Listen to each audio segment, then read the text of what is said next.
বনশ্রী এলাকায় রিকশা চালক শাহ আলম হত্যার রহস্য উদ্ঘাটনের পর 4 আসামিকে গ্রেফতার করেছে পুলিশ।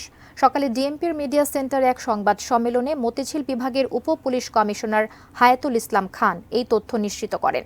সম্মেলনে জানানো হয়, গত 8 এপ্রিল গ্রেপ্তার আসামিরা চালক শাহ আলমকে সংজ্ঞাহীন করে তার রিকশা নিয়ে যায়। পরে তাকে উদ্ধার করে মুগদা মেডিকেল কলেজ হাসপাতালে নিয়ে চিকিৎসা দেয়া হলেও 14 এপ্রিল তিনি মারা যান। গ্রেপ্তার হওয়া চক্রের প্রধান শরীফুল 9 মাস ধরে এই কাজ করছেন। শরীফুল প্রতি সপ্তাহে 2-3টা রিকশা ছিনতাই করত বলেও জানিয়েছে পুলিশ।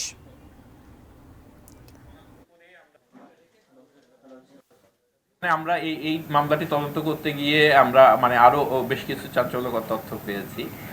এটা বিভিন্ন ধরনের প্রক্রিয়ার মাধ্যমে এরা কিন্তু শুধুমাত্র এই যে অজ্ঞান করেই নিচ্ছে তা না, প্রতারণা করে নিচ্ছে, অজ্ঞান করে নিচ্ছে,